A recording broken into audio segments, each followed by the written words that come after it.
Wow. So it is official.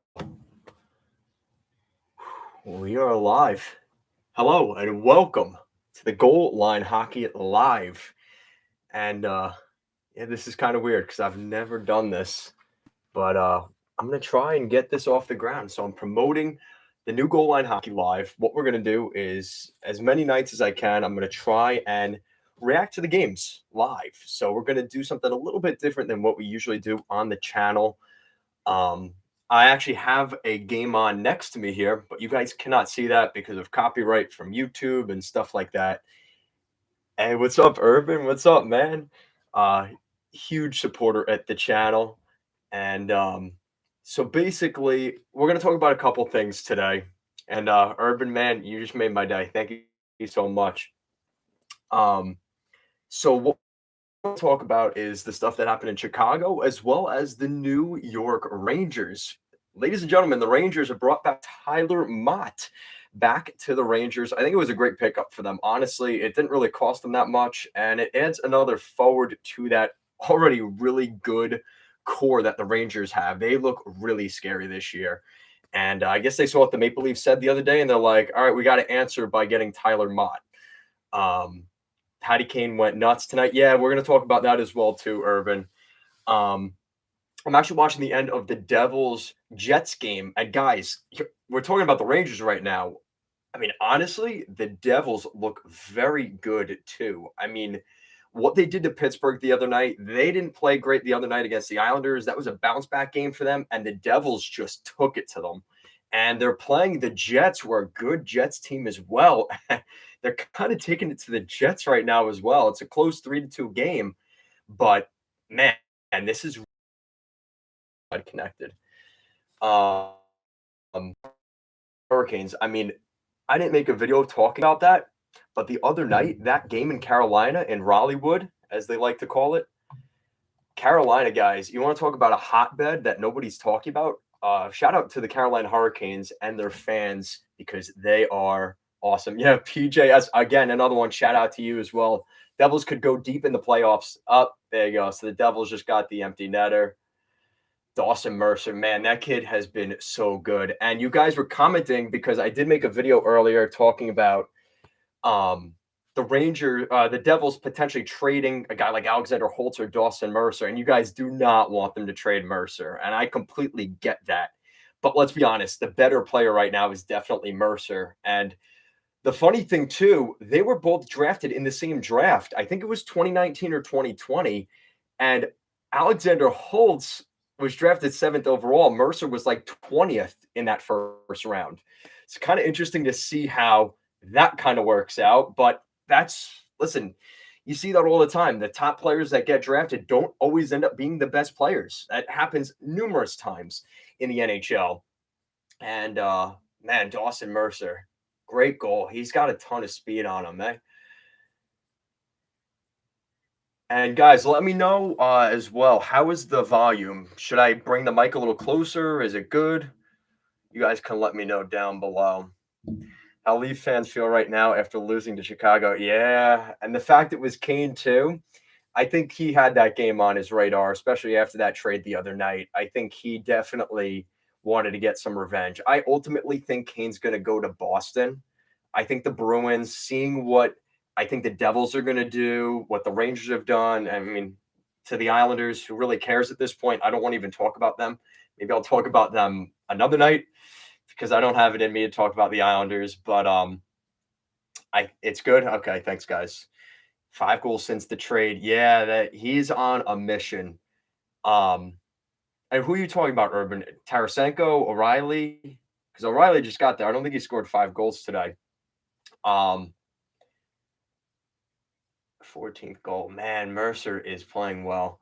Okay, so let's just get in. Okay, Kane. Yeah, so let's get into that. So Patrick Kane, um, obviously things have not gone well for him. We know that the two teams he was reportedly linked to were the Toronto Maple Leafs and the New York Rangers. Those were the only two teams he would accept a trade to, and we've seen them both make moves that are pretty significant. And okay, it's the end of the game. At this point, we're seeing really sort of a Kane that is on a mission to get traded out. We also found out, along with the Kane, kind of debacle, kind of developing, Jonathan Tays, guys. Tays is not going anywhere. Jonathan Tays will be staying in Chicago past this year's trade deadline. Again, a lot of that has to do with the no trade clause. At the end of the day, he has full autonomy on whether he gets moved or not, or where he gets moved to. So at the end of the day, Jonathan Tays kind of said, listen, I don't really want to get traded. I really thought he would have been a good fit for the Winnipeg Jets, in all honesty, but things just didn't work out that way. So, yeah, you could tell as well with Patrick Kane after he scored. It was kind of a weird way he scored the third goal there for the Hattie. It was not a goal at first, and then they reviewed it, and it was a goal. And he got a big standing ovation. You could tell he definitely savored and soaked in that moment in the United Center. He treated that like that could be his last goal in Chicago. I mean, maybe it's not, but it would be kind of a fitting way for him to end his career in Chicago. Not to mention, obviously, the Toronto Maple Leafs thing as well. But I think this is a really, the problem I think with Kane is it depends on what the Blackhawks can really get for him, because the problem is, like we were hearing with Boston, it might be a guy like Fabian Lysell, right? And I think a lot of Bruins fans are okay with trading Lysell, but do they want to get Patty Kane, who in his mid 30s, he's been injured most of this season? Are they really going to bite that? Are they going to take the bait to trade their first round pick and Lysell for the remainder of Kane's season? Again, there's a lot of risk there, but I do expect the Bruins to make a move. I mean, I've talked about it before, but that locker room deserves a trade. Like that team, the way they have come back, I thought when they lost the Islanders in 2021 in the playoffs, I thought that was really it. You got to remember at the time, Bergeron had not signed an extension there yet. Tuukka Rask, that ended up being his final season in Boston because we know things didn't go well for him that following fall. Things really did not look good for the Bruins. And if you told me in the spring of 2023 the Bruins were probably going to win the President's Trophy, I would have left. I really wouldn't have believed you. They brought in Swayman and Ullmark, and that turned out really well. And honestly, I'm rooting for them because they don't have Bruce Cassidy as their head coach. I'm not a huge fan of that guy. So that's enough said there. So let's see what you guys have in the comments here since the O'Reilly trade. Yes, and I have to talk about the O'Reilly. Yo, what's up, Shaka? Shout out to you. What's up, Goal Line Hockey? Love the jersey, man. Yeah, you know what? I just got this jersey, but I'm really disappointed because it does not fit me at all. We could show off the guns a little bit, but this is a youth large, extra large. I don't know if I could return it or something like that, but it definitely does not fit. And PJ said Kane should go to Vegas. I like that idea too, and I've heard a little bit of that too. But the problem with Kane to Vegas is, yes, they have the room for Mark Stone. The problem is, who is that good asset that's going to go out of Vegas? You guys can let me know because I don't really think Vegas has anybody. Obviously, you guys can let me know because I don't like who's that Fabian Lysell or Capo that they could trade out, right? So, that's kind of what I'm looking at in that regard. I have a funny story about the Ryan O'Reilly thing. So Friday afternoon, I made a video as my predictions going into this year's NHL trade deadline. And I talked about Ryan O'Reilly being a perfect fit for the Toronto Maple Leafs. And within 8 hours of me making that video, usually how my videos work, I usually make the videos a couple of days to even a week in advance. And those videos don't actually get released. So I made the video, didn't post it. And then, of course, Kyle Dubas dropped that big news Friday night. And I'm like, I just made this video and I could have got that prediction. And it would have looked stupid if I posted it after because, well, he was already traded there and it just wouldn't have worked. So I was really annoyed by that. I'm like, everything I said in my Ryan O'Reilly to the Leafs video, the actual reaction is basically the same thing I said in my video on Friday afternoon. I'm like, man, I missed the mark on that one. That's true. Shaka also said, off topic, how many NHL arenas have you been to? Which ones would you like to visit? Yeah, so guys, I'm obviously interested in answering your off topic things as well. And I'm trying to watch the um, Coyotes Blue Jackets game because that is just top notch NHL talent in that game, right? Really, it's more of a tank for Bedard situation. Yeah, I can't even get it on my streaming thing. Whatever. I'm probably just gonna end up talking to you guys. What was the question? How many NHL arenas have you been to, and which ones would you like to visit? Yeah, so I've been mulling that one over for a while. So obviously, I've been to all of the Islander stadiums. I've been to obviously Nassau Coliseum before the old Nassau Coliseum, the new NYCB Live Nassau Coliseum, the Barclays Center. So I guess that's three buildings in their own right. Is that cheating if I say that the old and new Coliseum? I'll go with one. All right, so I'll say that's one building. Barclays Center is one building. I've been to Madison Square Garden a couple of times, and all the Islander games I've been to, the Islanders have played quite well there. So I haven't gotten too much heat from the Rangers and their fans in those games. Um, I will say though, I did go to the playoff game last year against Pittsburgh. I think it was the turning point game. It was like game 5 at the Garden. The Rangers were losing the game, and all of a sudden they came back. And I kind of, as a troll, I wore my Islanders hat. And the Rangers fans, no problems in the beginning of the game, no problems throughout the game, before the game. But after the game, going down the escalators, of course, there are a bunch of Ranger fans saying, "Oh, this is a bad look." The Islander fan at the Ranger playoff game. I'm like, all right. I see what you're doing. Um, okay, I guess that was a little bit deserved on my part. But nonetheless, I think that the Garden is a very nice venue. I really like the Garden. I've been to all the Metropolitan, local New York Metro teams. So Nassau Coliseum, Barclays, MSG. I've been to the Prudential Center a couple of years back. I'd like to go back now that they're a good team. I would like to go back there. Um, I've also been last year. I went to Philadelphia, the biggest stadium that I've ever been to, and it is gorgeous. Wells Fargo Arena. Yeah, I know Comcast and NBC. They get a lot of heat for the ownership there in Philadelphia. I went to a regular Monday night game against the Dallas Stars. They ended up losing the game. I'd love to see Philly in a playoff game, or at least in a game against Pittsburgh or the Rangers or even the Islanders. A really competitive game.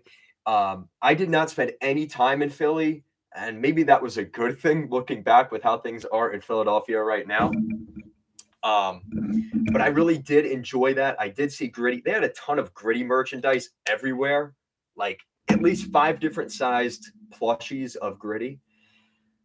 So that's 4. And that is, I want to say that is it. I've also been to a couple of college rinks. I've been to West Point Army. I think that's Division 2 hockey, or maybe it's Division 1. And I've also been to Penn State.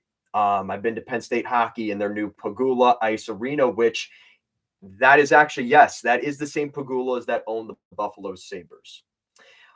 The second part of that question, man, you're really helping me out here with this. But we also have, I completely lost my train of thought. I would like to go to Pittsburgh. And I've actually thought about in the spring doing a Pittsburgh Philly weekend where I would take Pittsburgh. The Islanders play Pittsburgh on a Thursday night. Then they go up to Columbus on Saturday. I would go see Saturday's game against, I think they play like St. Louis. So Columbus and St. Louis. And then on Sunday, the Rangers play the Penguins at PPG Paints. I thought that was going to be kind of interesting. So I thought about it. We'll see if I actually go through and do it. But those are the rinks that I've looked at. I've also looked at Nashville and Vegas. I really want to go to Vegas. So the 2 that I would probably take as a quote unquote weekend road trip, Columbus and Pittsburgh, and then further out, probably Nashville or Vegas. So thank you for the question there. You guys are just lighting up the chat. Let me go back a little bit. Let me see what you guys are saying in here. I'd love a 3-team trade involving the Blues where Kane goes to Minnesota. The problem is I don't think Bill Guerin set a good message the other day, taking on salary in the O'Reilly deal and not actually acquiring anything. I don't really know why they did that. I'm not a huge fan of that, but that's, again, I think that was just Garen maybe trying to push them, maybe because there is still a little bit of time till the deadline to maybe say, listen, guys, you got to do something and kind of force him to make a move. But as of right now, I'd like to see Minnesota go after a guy like Christian Dvorak, honestly, in Montreal. I think he's a guy that's a really good center. He's probably a little overpaid. Montreal would probably have to retain some salary there. I don't know how Minnesota fans felt about Nick Bjugstad, but I believe he's on the final year of his deal in Arizona, and he's been playing quite well for the Yotes. Maybe Nick Bjugstad returns to Minnesota if they want to add a center. Let's take a look. What else you guys are saying? I keep hearing Vegas, Carolina, and Minnesota for Kane. Yeah, Carolina too. But again, the thing with Carolina is with Kane, what is their guy that they'd be willing to give up? And I know I've been saying Seth Jarvis for a while, and Carolina Hurricanes fans, especially after the other night, they don't want to give up Seth Jarvis. And I don't blame them for that. CBJ is just crazy to get Johnny Hockey and are tied for last with Anaheim. Yeah, you know what? That's kind of how things have gone for Columbus. They've had a lot of injuries as well. So again, that's part of it. But a lot of people have been talking very highly of that defenseman they just drafted last year. Trying to remember his name. Let me see if I could find it on Cap Friendly. He seems like he's going to be a very good defenseman in the National Hockey League. Let me see if I could find him. They drafted him last year. Let's see what else you guys are saying here. I hope Calgary. Yeah, Calgary's in a really tough spot with the whole arena thing. I want Calgary to stay. I love the Scotiabank Saddle Dome. I would have liked to have gone there before it closed. I don't think I'm going to get there though. You guys should look up the Scotiabank Saddle Dome if you haven't already. It's a very unique building on the outside. It's a very cool stadium. I got to find this defenseman now. It's going to annoy me. David Juracek. Yeah, and he played very well in the World Junior Championships in December. Let's see what else you guys are saying. Jeremy Ford Avon, what's up, man? Hey, Kevin, which teams would you like to see in the conference finals? So here's the thing. So which teams would I like to see in the conference finals, and which teams are going to likely make it to the conference finals? I mean, really, it's anybody's game in both conferences for totally different reasons. I think the East is going to be a bloodbath in the Metro, in the Atlantic. I mean, just looking at the two paths, specifically the Atlantic, like we see what the Leafs did the other day with that trade. Like it really, at the end of the day, like it was a good trade, but like you look at that division, either way, even with that trade, they still will have to likely play Tampa in the first round. And if they somehow get through that and slay that dragon, they have to face the biggest dragon of them all that they seem to just have so many problems with, and that's the Boston Bruins. So just to get to the Eastern Conference Finals, Toronto has to go through those two. And in the East, it's kind of the same thing, right? Like New Jersey and the Rangers, two very good teams. One of them is going to go out in the first round, and Carolina and Boston in the first round. Really, it's going to be a test in the Metro. I think it's going to be a very interesting race. Who ends up being those top three, the top team in the Metro? Because whoever has to get the last lickings in the Eastern Conference in the wild card, that's going to be a huge incentive for them to just avoid that third team in the Metro. I think that's going to be a big incentive. And of course, home ice advantage is going to be there as well. So if I had to guess, it's hard to go against Colorado. I know they've struggled a little bit this year, but I just don't see anybody that's really like playing out of their mind in the West right now. I mean, Edmonton blew that huge lead the other night against the Rangers, which was kind of funny, not going to lie. But I think Colorado is my best bet, and even that I'm not very confident in. In the East, I mean, this is going to sound really boring, but I'd be remiss if I didn't say Tampa.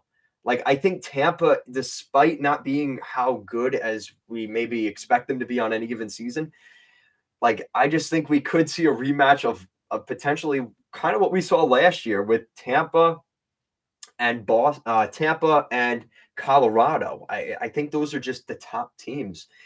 Again, it's playoff hockey. Like somehow, if the Islanders make the playoffs, they could be really difficult. If they end up playing Carolina in the first round, it could somehow be an interesting series.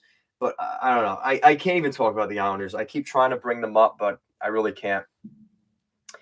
Saddle Dome is so old from the inside. Yeah. Calgary needs a new one. What else are you guys saying? Shaka said PPG Paints Arena looks like a sick arena to watch a game at. Yeah, it does look pretty cool. I kind of wish I got in the Igloo, the Mellon Arena, or whatever it used to be, the old arena they had, because that was a very interesting building. It definitely looked like an igloo that a Penguins team would play in. What else are you guys saying? Only three I've been to are the XL Energy Center, and I forgot the names, but the Minnesota Gophers and the Blaine High School one. Yeah, so you guys also have high school hockey up in Minneapolis and St. Paul, Minnesota. That's pretty cool. I've seen the Minnesota a different venue. I've seen their football team last year at Penn State, but I have not seen the hockey team, and they beat up Penn State pretty good the other night. So I don't know how things went the rest of this weekend. But I know it's been kind of an interesting time for them in Minnesota. I remember a couple years ago, they were really struggling, the hockey team, and they've definitely turned things around. So shout out to them. I think it was a motivation tool from Garen. Yeah, I think so too.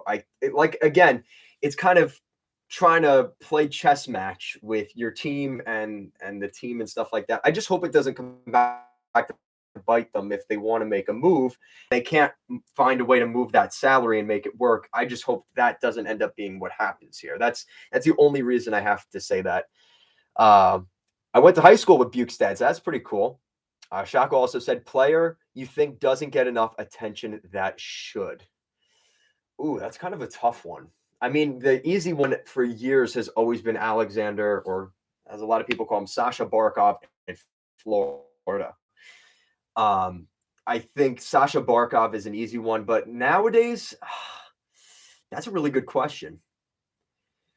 You kind of put me on the spot. I mean, at this point, I don't know if he's really underrated, but I think in Ottawa, I really like Tim Stützle. Again, he's a really high-end draft pick, so it's kind of cheating in that regard. But I really like Tim Stützle. I think he's a really good player. And if Ali Desh actually sees this, he's probably going to like me talking about his Senators. But I think that he's a really good player overall. He's a guy that I think for the beginning of his career took a lot of heat because he just couldn't score. He was getting a lot of opportunities, but just couldn't put it in the back of the net. But he started to score this season. He actually scored the other night against the Islanders. So shout out to Tim Stützle because he's really deserved it and is a really good hockey player.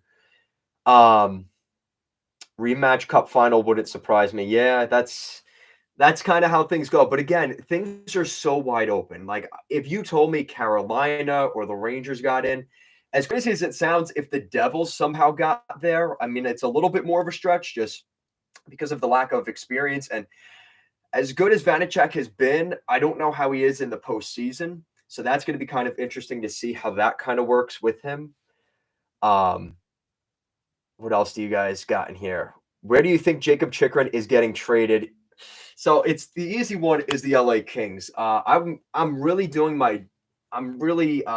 a lesson last week with that Brant Clark, Jacob Chikrin rumor, because I just quickly went out and posted a video because I didn't want to miss the trade before it happened because it really looked like it was going to be a trade that night. And I really didn't want to make that video, and I ended up making it, and I kind of looked stupid after. And I was able to put together some other mock trades in it as well. But I think the LA Kings, I saw them the other day against Anaheim. I know the Ducks are not a good team, but they are just buzzing. Like, you want to talk about a team that might surprise people in the Western Conference? I think the LA Kings, if they can just freaking figure out that goaltending, that is their biggest problem. If they can get a goalie, and maybe that ends up being a guy like Jonas Korpisalo or Kirill Vejmelka. You want to talk about a team that could surprise some people? I think it's the LA Kings. They've got so many good players on that team. And, a lot of them in the comment section were not happy. I said anything about Gabe Vilardi or Rasmus Kupari or Jarrett Anderson-Dolan. They don't want to trade any of those guys. And I'm like, well, you got to trade somebody if you're going to get a guy like Chikrin or a good goalie. You have to make a move here. So I thought that was kind of funny. But Chikrin to the LA Kings. That is my prediction there. Jeremy Ford, Avon. Joe Louis Arena was my favorite rink to watch a game. Mind you, I never made it to the Coliseum. Yeah, you know what? The Joe, I kind of wish I went there too. I've watched videos when it was closing and stuff like that. It reminds me so much of the Coliseum, just the way the the concourse and stuff like that walking around. It seemed very similar to the old Nassau Coliseum. But I will say the old Coliseum, the stadium, the lines were so bad. And the glaring example of that, I have a really good Coliseum story for you guys. I actually ended up going to that Game 6 Eastern Conference Finals in 2021 against the Tampa Bay Lightning. And it was a really memorable game for me. I went with my brother, my dad, and my grandfather. And it was going into overtime. And I had to go to the bathroom. And if you guys know anything about the old Coliseum and a lot of rinks, the bathrooms are terrible. And I waited in the line the second that the intermission started between the third period and overtime. And I went to the bathroom and I'm like, I'm going to miss this. I'm going to miss this. I was like really nervous. I was going to miss the beginning of the overtime. So I quickly get out of the bathroom. I run up and I caught that Anthony Beauvillier goal within the first 2 minutes. Like anybody that was behind me in line, probably another like 5 or 6 guys behind me, missed the goal. Like that's how close I got it. So I prayed. I don't completely believe in the guy upstairs, but for that moment, I believed in the guy upstairs because that was incredible. And I got to see that goal. And listen, obviously that series and season, and the Islanders have not been that team since then, but I will forever cherish that moment at the Coliseum. And yeah, I do want to go check out Little Caesars Arena as well. That's another one. Probably if I do a Columbus trip, I might end up taking that extra 3.5, 4 hours to Detroit. But yeah, I'm really interested in going to that Little Caesars Arena, which I still can't get behind that name. They gotta call it the New Joe or something like that because calling it that is just not intimidating at all. Um, Empire State Construction LLC. A shout out to you. Hello all. What are your thoughts on Ishikov? He's had a pretty big weekend. I'd love to see him come up tomorrow, but it looks like Durando has been called up. Yeah, you know what? I think that's more of a problem of Barzell being out. The fact that Barzell is not in the lineup is very concerning. Um, I don't know how this is going to affect Horvat. Horvat did not really. I mean, listen, I saw something the other night from Stefan Rosner, who's a big Islanders guy on Twitter, and he was saying, I think Beauvillier's got 6 points with the Canucks since he left the Islanders, and Horvat only has 4 in like way more ice time than Beauvillier. But that's a testament to the Islanders system. Like the Islanders system compresses guys' points. And I said that when the Islanders traded for Horvat. I said that expect a similar sort of production from him. His shooting percentage is extraordinarily high, and it's actually stayed pretty high even with the Islanders.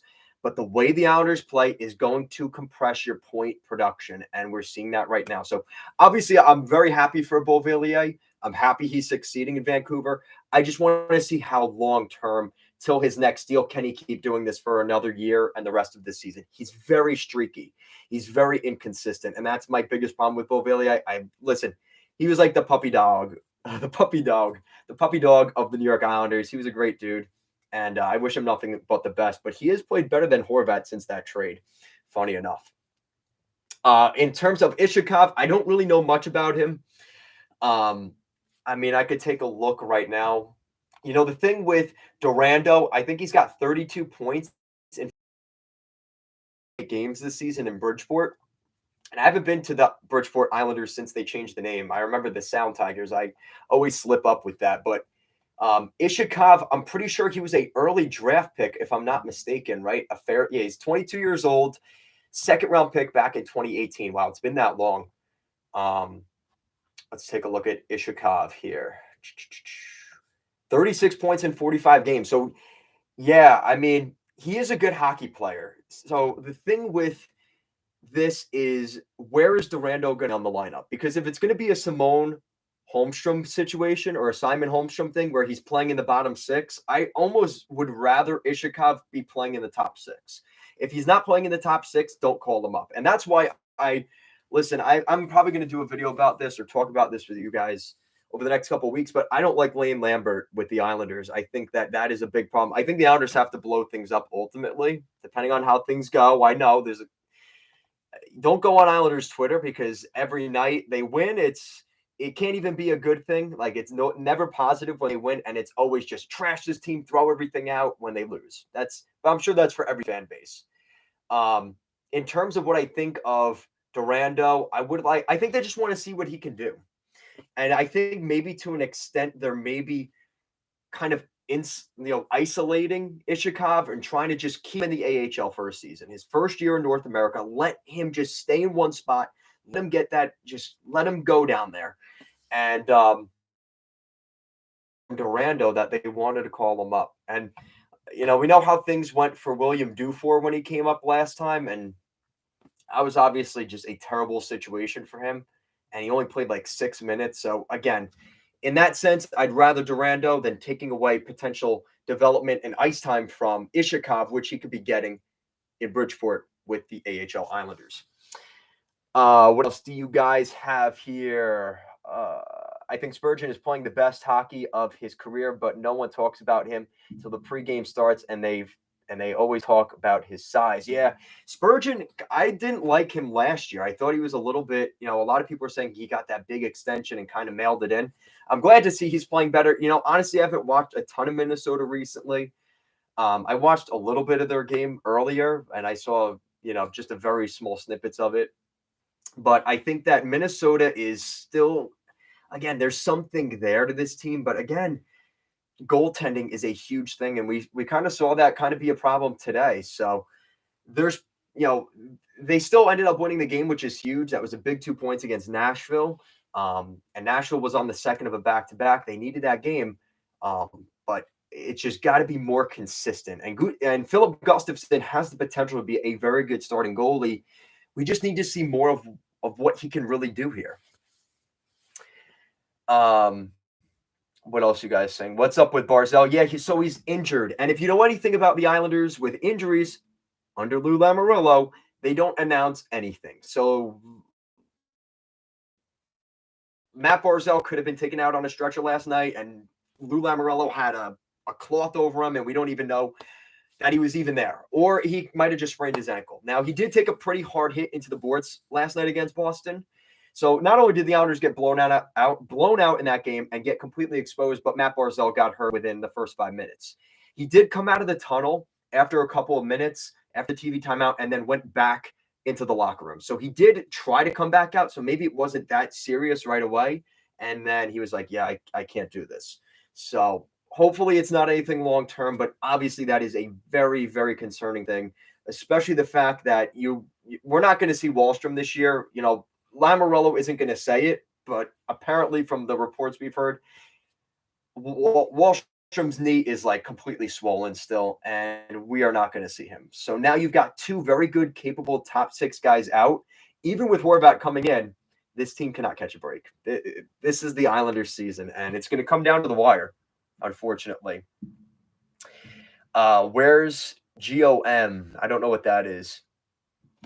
I stand by saying Arizona wants to rebuild forever. Yeah, the problem is they always have changing ownership. And that was a big problem for Buffalo as well. They need a level of patience and stability. And the second Buffalo finally did that here with a little bit of stability and trying to just wait it out a little bit, they're actually having a lot of success. I'm really happy to see what's going on in Buffalo. I think they're a good example of what Arizona can be. And obviously the whole arena situation is a huge concern. They have to get this building. And I'm never the person to say, I hope they don't get it so we see a team in Houston or somewhere else.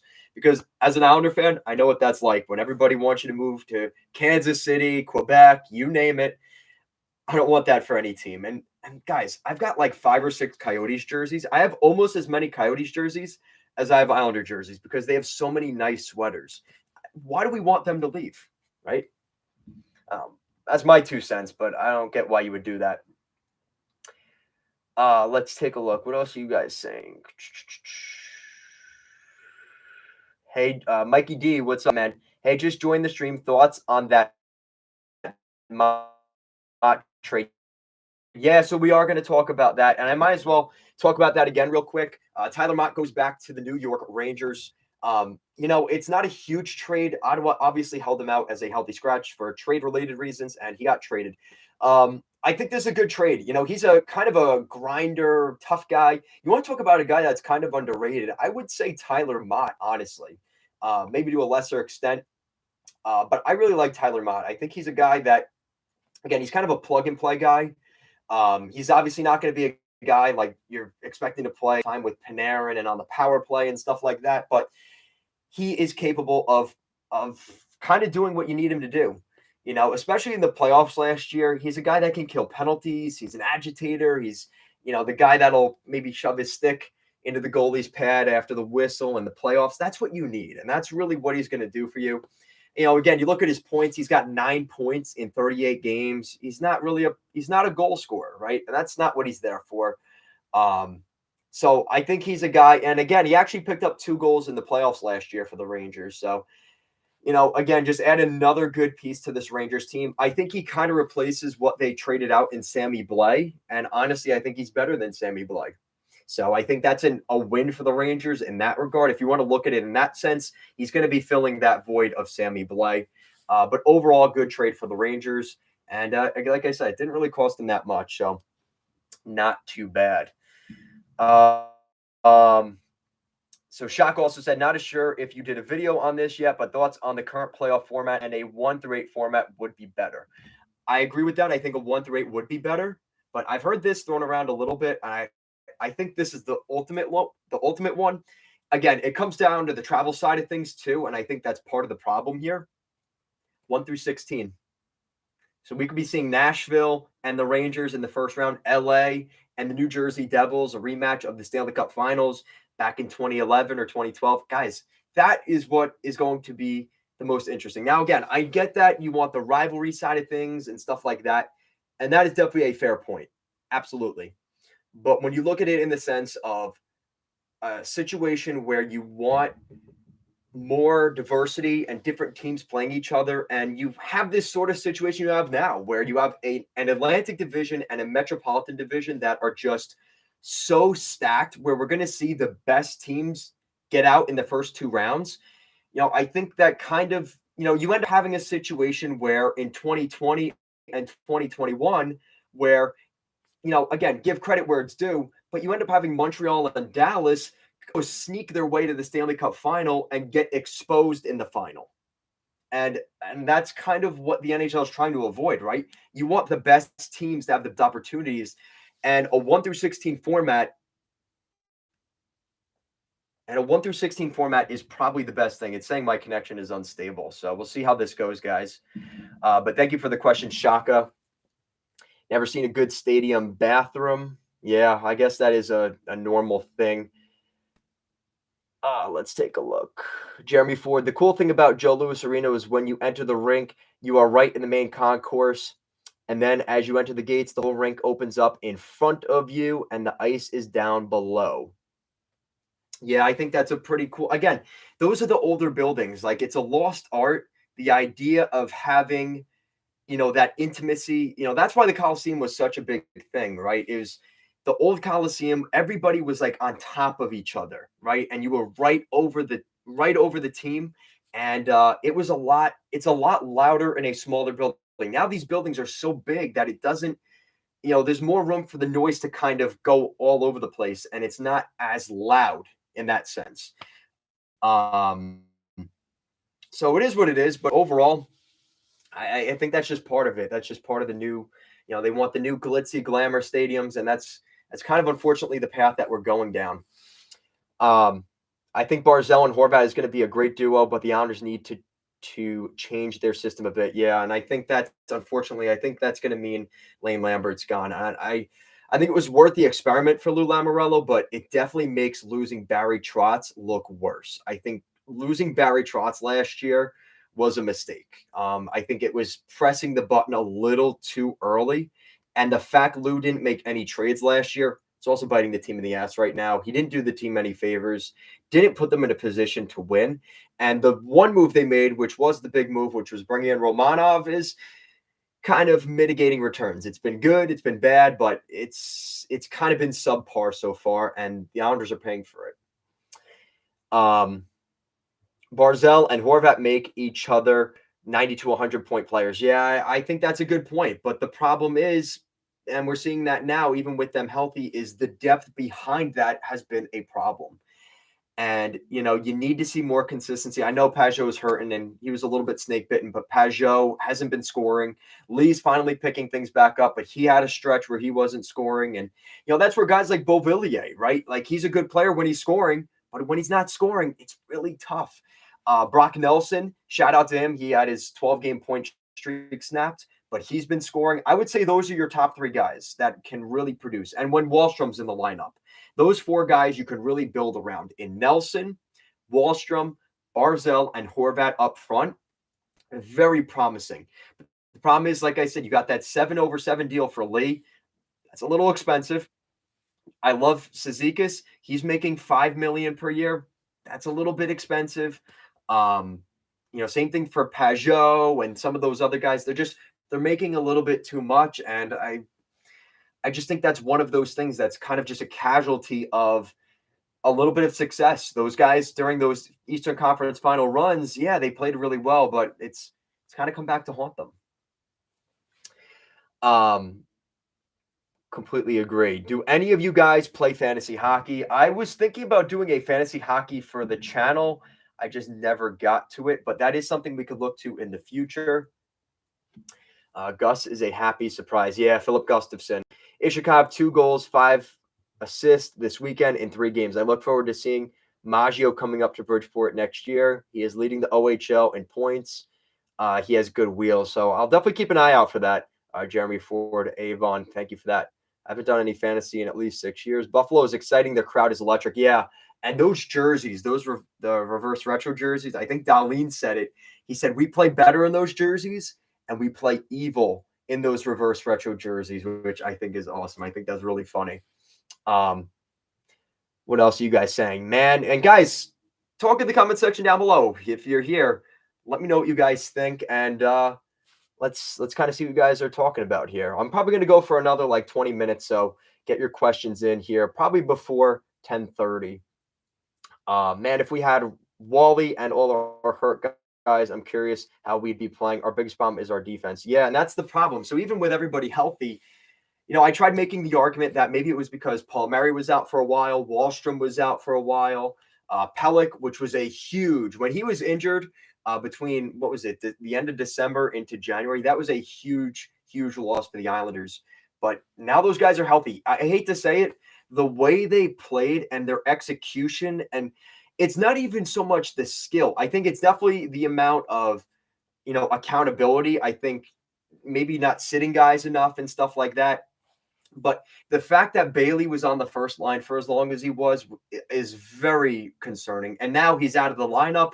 Is this Lou Lamoriello maybe sending him to quote unquote, this is a Steve Dangle reference, Robidas Island in his time in Toronto? Basically, he puts him on LTIR and his money goes off the books and they free up that cap space. Maybe they'll do that at some point. I don't know. But Bailey has been brutal. That, like, when I go to games live, everybody is like, oh no, Bailey has the puck. And Bailey just kind of just takes the puck and like just shuffles it like a shuffleboard. Like, just doesn't want anything to do. I do feel bad for him. I always see his kids at warm-ups and stuff. But it is really tough to watch Bailey. Just his regression has been brutal. What else are you guys talking about? The proposals for the Arizona arena is amazing, but yes, they need a stable owner and a GM with a brain. Yeah, and that's, I honestly think, the amount of, criticism Armstrong is taken down there, he's gotten good assets, and again, he hasn't had enough time, so it's hard for me to really criticize what he's done yet because he hasn't been there long enough. But I get what you're saying there. I think travel is why they are doing this format. Yeah. And you know what? I think they want to see more of the Boston-Toronto rematches and rivalries and Islanders, Penguins, Rangers, Penguins, Islanders, Rangers, Devils, Rangers, right? You're going to get more butts in the stadium doing it that way, right? Because you'll have some road fans coming and stuff like that. So I do get it, but I think the 1 through 16 is just, it would be nice to see something different. Like if they did that in the playoff bubble, I think that would have been a perfect opportunity to do that. Now, again, they had 2 separate arenas, and I get that, but I think it was a little bit of a missed opportunity. At least Romanov is young still, got the time for his development. Yes. Love these live streams. Hope to see more of them soon. Thanks, Shaka. Shout out to you. Yeah, guys, this is way more successful than I thought it would be. Honestly, I kind of thought I'd be talking to myself. So you guys have really given me a lot of confidence in the sense that I can do this on maybe not an every night basis, but I'll give you guys a head up probably the morning of. I work late, so I work till 9 o'clock. So it'll probably be something like a 9:30, 10 o'clock live stream, watching maybe some of the later night games. I'm still trying to get the quote unquote tank for Bedard game between Columbus and Arizona, but I don't think anybody cares enough to even be putting it on the live streaming service or the streaming service I use. So I just think we're going to stay on cap friendly and go from there. And I'll answer more of your guys' questions. Would you have Romanov and Horvat or Beauvillier, Ratu, 2022 first and 2023 second, and $6 million in cap space? That's a great question, Jeremy Ford, Avon. And with the way the Islanders are playing right now, I really wish they had that first round pick. Now, again, that is top 12 protected. So if they somehow draft in the top 3 and get Fantilli, Bedard, or Michev, they would still be drafting with the lottery pick. I think Vancouver's still hoping they get 13, 14, or 15th in the standings so they can get this year's pick. And, honestly, from an Islanders perspective, I kind of hope I'm really worried about next year. And honestly, like as much as I'm kind of hoping they tank this year and keep the pick, I'm also worried about next year. And this could very easily become a Ottawa situation where they gave that Erik Karlsson pick to become Tim Stützle and could very easily become a Bowen Byram, which Ottawa's pick could be. So you got to be careful with those things, wishing that it's this year's pick or next year's pick.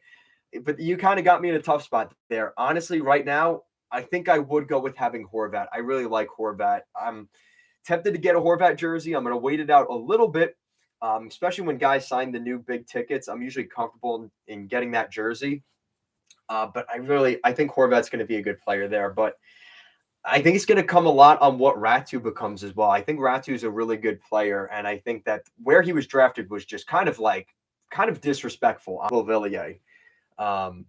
I like the other kid we got in the Romanov deal. Let me take a look at that. I'm not necessarily sure what you're talking about. Yeah, because Lou has taken a lot of heat for those trades, and I get it. I think that's part of it. Oh, are you saying from I like the kid we got in the Romanov deal? Oh, yeah, that kid could turn out to be pretty good. No, I don't think that's who you're talking about because that's the Chicago Blackhawks player. He's playing at the University of Michigan, and he's only played 4 games. Prospect with no NHL contract history. I don't know what's going on with the Frank Nazar kid. Maybe he got injured. But that was also a 3-player trade, so I don't really know what you're talking about. Maybe you could let me know. What else are you guys saying? They should just change the playoff format every year just to keep it interesting. Yeah, honestly, yeah. I think that's, again, everybody's going to complain about any new format because, oh, I like the old format. I want a new format. You're never going to please everybody, right? If you try to please everybody, you please nobody. And that's a saying that I always live with. And I think that's kind of true here as well. You're doing great, Kevin. I like how you're honest and positive. Thanks, Jeremy Ford. Avon. I'm going to just call you JFA from now on because I don't know how to pronounce it, whether it's Avon or Avon. I don't know what it is. So JFA, thank you for that. I've been waiting for these. Wife won't talk hockey to me. Only Twitter I go back and forth with. Yeah, you could go on Twitter and have a pretty good time there as well. Yeah, I've been trying. Guys, if you're not already, as kind of a quick plug. I know it's hard to see up there, but goal_hockey. Check out our Twitter. It's more of a promotional thing for the videos here. I kind of leave links, but I do give my 2 cents every once in a while. Make sure to check that out on Twitter. Nice one, Jeremy. The 4th round pick, yes. Isaiah George. Let me look him up. I don't know who that is actually. And guys, as I do these more often, I'm probably going to become more comfortable. Like, if you guys look at my first couple of videos on YouTube, they are hysterical. You guys have to check those out because it was, to say the least, I don't mean to pat myself on the back, but I've definitely grown a lot since then. What was his name? Isaiah George. Let's see what this kid's all about. He sounds like a good hockey player.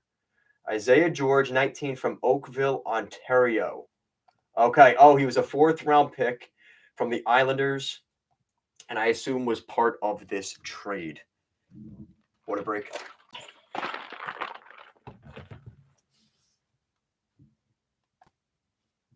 Yeah, it's not loading. Man, come on. They always try to promote their stuff here. And speaking of promoting stuff, hold on, guys. I'll be right back. Guys, if you're interested in a mug, Goal Line Hockey mugs, they are in the description down below on my Streamlabs link. I have a merch store. You can buy hoodies, hats, your boy dad caps, mugs, stickers. We've got all of it. I'm also looking to add to the line going into the summer. There's a couple of interesting things I'm looking to add. So it doesn't actually show what he's got in terms of a player. There's not much information on Isaiah George. So I can't really give my thoughts on him. I don't really know anything about him, but once I can, I will let you know. Should have kept Trotz when they fired him. I said that was a mistake. Yeah, it's one of those things where at the time I was kind of okay with it because there were rumors that Derek Lalonde, who ended up taking the Red Wings job, Stevie Y and the Red Wings were going to maybe pounce on Langen Lambert. The criticism of Lambert is throughout his entire career professionally as a coach, he's always been behind Barry Trotz. He started off with the Milwaukee Admirals, the AHL affiliate of the Nashville Predators, ended up joining Barry Trotz's staff in Nashville, joined him when he went to Washington as an assistant coach, and then he ended up going to the Islanders. So he's never really been an NHL or even a professional coach at the NHL or the pro level. So it's an adjustment, and he's definitely learning on the fly, but it's one of those things where looking back, it doesn't look like a great move. Like there's more stability under Barry Trotz, and I think that the Islanders kind of faltered under that. A lot of people have even said, some of the younger defensemen that have come in, like Romanov and Aho and stuff like that. Yes, we gave a lot of crap to what's his name? Not Boychuk. Andy Green and Zdeno Chara last year, and they were very slow, but their fundamentals were better than the young guys. So would you rather the slower skating guys in Green and Chara, or the guys that don't have the seasoning under them in, say, an Aho or a Bolduc? Who, shout out to Bolduc. I think he's going to be a very good hockey player. I really like Samuel Bolduc. And, some of those other young defensemen the Islanders have, and Romanov, right? So I get the argument. Obviously, I would say those guys are kind of on the end of their prime in Green and Chara, but we're maybe seeing the loss of those guys. As crazy as that sounds, it kind of hurt the Islanders this year in their depth. Yes, thank you, Jeremy. Good night, all. Happy Family Day to the Canadian followers. Happy Canadian Day. Happy Family Day to the Canadian followers. So happy Family Day to you guys. Nice job on the show. Thank you. Yeah, thank you, JFA. I'm almost done here. We got a couple minutes left. Nice job on the show. Thank you very much. New York media is harsh. That is a very true thing. And I always talk about this in my videos, and maybe I'll kind of end with this too. I think that the New York market is so difficult because what you're looking at with the New York market, just think about every sport, right? Football, baseball, basketball, hockey. There is so much to do.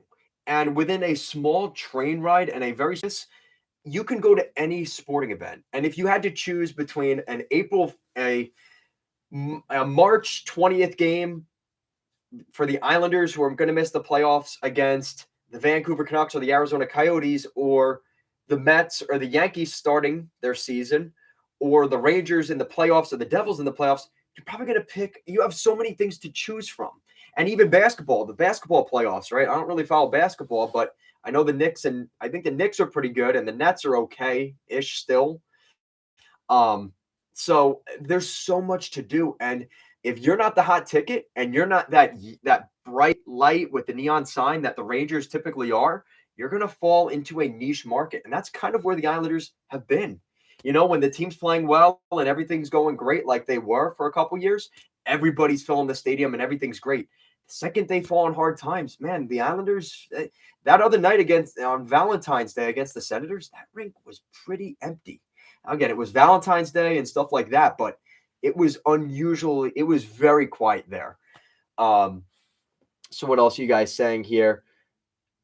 I like Bolduc, trade Mayfield now. Okay, so I'm going to say right now, I like Samuel Bolduc, and Scott Mayfield's going to go to the St. Louis Blues. He's going to sign a 3/3, something like that, 3 years, $9 million, $3 million per year. Somebody's going to pay him. As bad as Mayfield has been this year, somebody's going to pay him. I like Scott Mayfield. Another story with him. I went to a Bridgeport Sound Tigers game. He got into a fight with Garth Snow upstairs. And that next morning, the Islanders called up Scott Mayfield, and he played his first NHL game. So I actually saw Scott Mayfield in his last game in Bridgeport. So I always have an affinity for him, but he has been terrible this season. Like, so many turnovers. He's similar to Bailey with the turnovers and just stupid mental mistakes. And the thing is, too, he's not as physical as he's been. And in a contract year, you would expect him to be very on it every night, and he just hasn't been there. Maybe the Blues have already told him, we're giving you your contract, just don't get injured. And the Blues are rebuilding. They're going to have to fix that right side. I think Bortuzzo is going to leave. They traded Mikkola. So I think Scott Mayfield to the St. Louis Blues returning to his home in Missouri, I think is almost a guarantee at this point. Similar to what we saw a couple years ago with Hamonic going to Calgary or Edmonton. It was kind of like written in the stars months before it happened. I think that's what's going to happen here. Do you think the Wild will have Jesper Wallstedt up next year with Fleury or Gustafsson? I think they're going to take their time, especially with Bill Guerin. He's pretty good with that. You might see a little bit of Wallstedt, but I think ultimately it's going to be Wallstedt and Philip Gustafsson, and that is a very good tandem. If I'm going to say so, going into the future, I'd be very confident in that. What else do we have here? Which team do you think finishes last when the regular season ends? My Sharks have been dropping, which I love to see. Yeah, so shout out to Shaka and his Sharks. So let's go to ESPN for that. NHL ESPN. I haven't actually looked at the standings too much recently. I've been so focused on the Islanders in the Eastern Conference wildcard race that I really haven't been looking around elsewhere. I know there's a huge gap between the top teams and the lower teams in the Eastern Conference, but the Western Conference is a little more wide open in terms of the wild card situation, which is a little bit weird. Who's going to finish last? Okay, so it's kind of a tight race at the bottom. Anaheim, Columbus, Chicago, San Jose, and Arizona. The fact Anaheim's on a 4-game losing streak, Chicago has a couple of games in hand on some of these other teams, so maybe not Chicago. Man, it's kind of interesting. San Jose is right there because they've played a couple more games than some of these other teams. So who do I think is going to finish 32nd? I think it's going to end up being the Columbus Blue Jackets. I think they're going to bottom out at 32. My pick on who could win the lottery for Bedard is a different story because that doesn't necessarily mean if you finish 32nd that you're going to get the first overall pick. It's not like the Edmonton Oilers did a couple of years ago. Who I think could get Bedard is a different story. Maybe you have to ask me that one because that one could be interesting. I think CBJ will be last. That doesn't sound right, but that's my pick to be 32nd. Yeah, I'm kind of with you on that. I think CBJ will be 32nd. Great win versus the Penguins. Yeah, that was an electric game the other night. I'm so mad. I had to work that game, and I couldn't go. But I did catch the end of it. I saw the tying goal, the winning goal, but I had to see it from the cheap seats at home, and it is what it is. Didn't Bortuzzo just sign a 4 years with St. Louis? Maybe he did. You know what? Now I got to check that. I thought for sure Robert Bortuzzo was going to be done. But you might be right there. And again, maybe going through a rebuild, he's kind of accepting like, listen, this team's going through a rebuild. they need some money on the books. And I think to get to the cap floor, St. Louis could sign guys like Robert Bortuzzo, like Scott Mayfield, to protect some of the younger guys on their roster. And I don't think that's a bad thing in any regard, but I think that's probably what we're going to see the Blues do. It's kind of setting up for where I really think Mayfield will end up going there. Yeah, so Bertuzzo did sign an extension, but he's only there till 2024, so it's not a long-term deal. Agreed, Kevin. Mayfield, turnover machine. He's too focused on offense. We should trade Mayfield to the Blues. Don't let him walk. We're not going to be able to trade him to the Blues, unfortunately. They're a rebuilding team, and I don't think any sensible team is going to trade for him before the deadline. Maybe teams that miss out on like a Luke Shen, or even a Jacob Chikrin, or if a Chikrin trade doesn't come through the works, maybe, or even Gavrikov, right? Those three guys would probably have to be off the board before they went to Mayfield. Now that's the reality of the situation. I don't think they'll get much for him, maybe a 5th or 6th round pick, but at this point, I would take anything from Mayfield because he's not coming back to the Islanders. The Central is so tight again this year. Yes, yeah, and that was a big win for Minnesota today against Nashville. And a tough loss for Nashville. They played well against Florida the other day, which, as an Islander fan, thank you, Predators, for winning that game. Bottom 4 is tight as the West wild card. Thanks for answering my questions. I'm gonna head out. Yeah, so see you later, Shaka. I think the Blues top 6. I think 5 are signed at least 3 years. I think the Blues top 6. I think 5 are signed at least 2 years. Yeah. Top 6 on the blue line. Yeah, so I see what you're saying. So Justin Falk is signed till 2027. Torrey Krug is signed till 2027. Colton Parayko's deal is a long one, but I think that was a great move, keeping him. He's all 4 of those guys, Justin Falk, Torrey Krug, Colton Parayko, and Nick Leddy, all have no trade clauses, but they're kind of old. And if they're going into a rebuild, that could be very interesting. Because right now, they're a team that's a little bit on the older side, and that whole core is a little bit older. I don't know what they're going to do with that. I mean, I guess they're going to just stick it out, right? I mean, the good news, here's the good news. If you're a Blues fan watching, you've got Jake Neighbors, you got Nikita Alexandrov, you have Logan Brown, who's still fairly young, Alexei Torpachenko, Robert Thomas, Jordan Kyrou, even Pavel Buchnevich is still 27. They've got some good young players on this team that are going to turn this thing around pretty quick. And I think that's what they're hoping for. Like, all right, let's not overreact to a bad season here. We had to move on from O'Reilly and Tarasenko, and now let's focus on this next group coming in. And I think that's ultimately what this is. Maybe this isn't a complete teardown. And I think a lot of people are saying, oh, sell everything off, this and that. I think it's a little bit of an overkill on that regard, but they have a lot of money invested in that top 4. Yes, you are right about that. Chikrin should be expensive, especially looking at his age, his best play contract, and what Toronto gave up for him for a rental in O'Reilly. Especially looking at age, his best play contract, and what Toronto gave up so much for a rental in O'Reilly. Yeah. See, that's the thing. Like with Horvat and Tarasenko, I think there was hope that the market was actually going to be like teams didn't give up that much, right? But for Chikrin, I think the Coyotes are going to be a little more firm on that 2 first round. And that's why I think Armstrong should be given a little credit than he deserves. Yeah, he has been trading a lot of guys out and this and that, but he is very firm on the deals he makes. And I think that's he does have a little bit of respect in that regard, right? He has some rapport in the sense that he's not going to give anybody away just to trade them. And he's been very stand pat on this move. We've seen a lot of teams do that, right? When Joe Sakic traded out Matt Duchene, he took a lot of heat for keeping him as long as he did. He got a really good return for Duchene. Same thing for Jonathan Drouin when Steve Eisman was with Tampa Bay. He took a lot of heat for keeping him out of the lineup and not just freaking trading him. That patience is a virtue. That saying is not a thing for shits and giggles. That is a real thing. And, that's something that I think is kind of here too.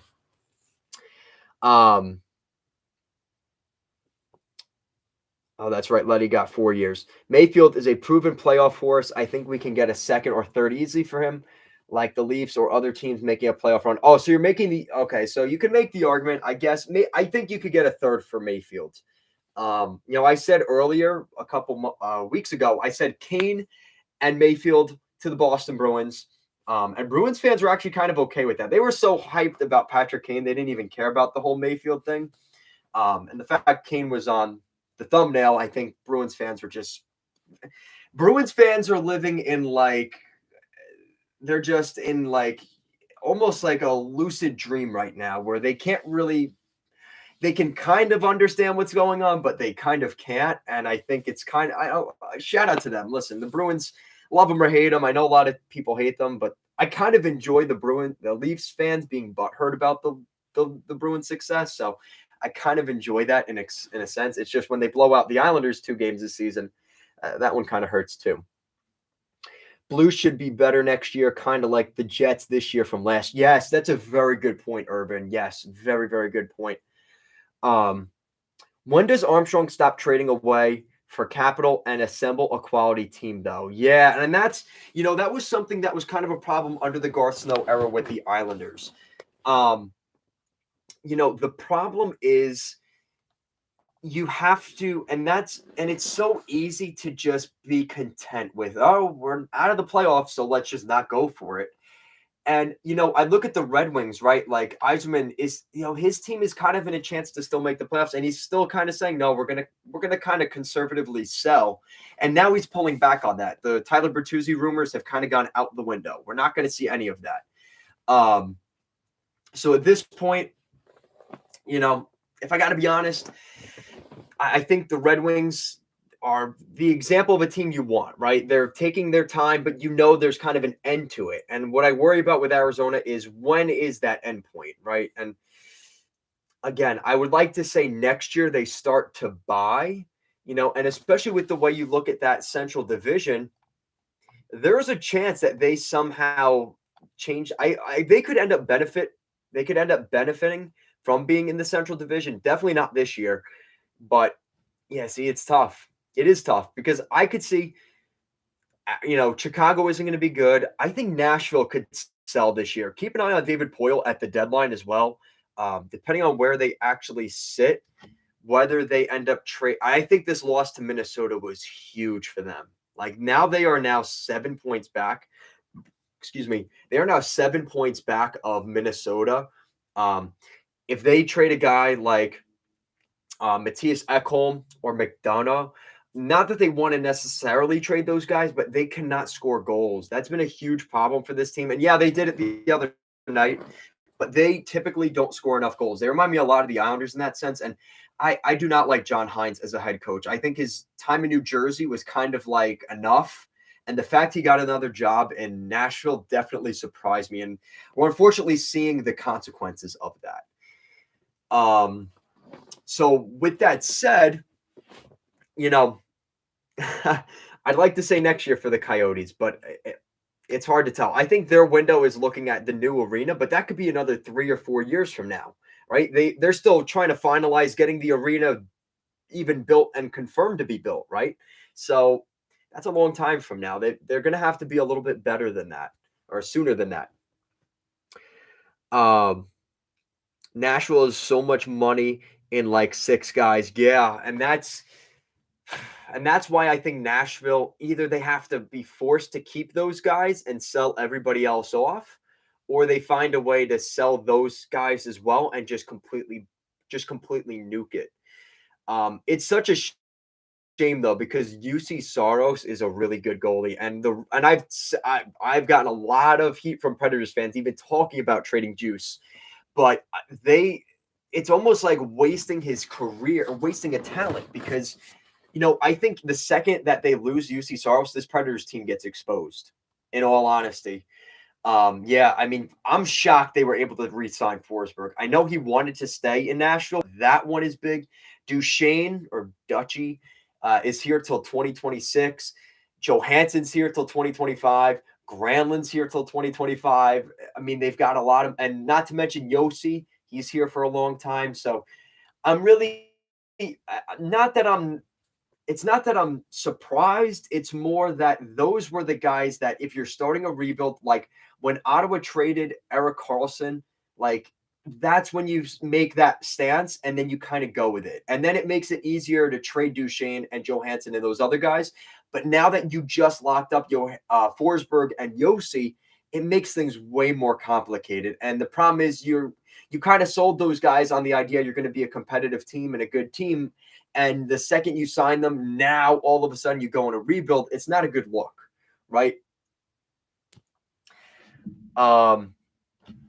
Trade deadline is going to be a crazy day. Yeah, so I'm going to try, if I can, to take off of work on trade deadline day. I'm going to do a live stream that day. I'll let you guys know ahead of time, but expect a deadline live stream. This is going to be, we're going to kind of wrap things up here. This has been a very successful live stream. I can't believe I've talked to you guys for 70 minutes now. Shout out to the 4 of you that are left. We actually got to 16 at one point. So shout out to you guys. I'm going to look to improve things as we kind of go here. But obviously we have a lot to talk about because I can just talk to you guys for hours and hours about hockey. You guys are awesome. This has been a huge success so far. And as we look to kind of grow the channel, I expect to do this more often. Coyotes in 2040. Yeah, at this rate. Guys, no more questions. We're going to wrap things up here. What about Saros, though? He's the reason they're even competitive. Yeah, he is the reason that they are even where they are at.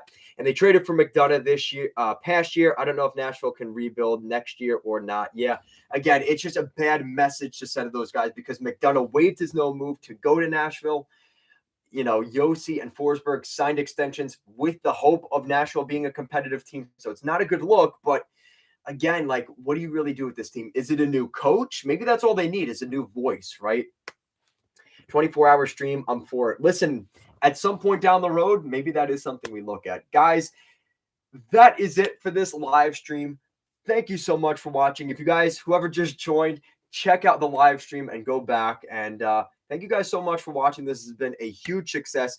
Make sure to give this a thumbs up and a subscribe. If you are not subscribed, make sure to do that as well. Guys, I will catch you guys later. Thank you so much for watching, and I'll see you again next time.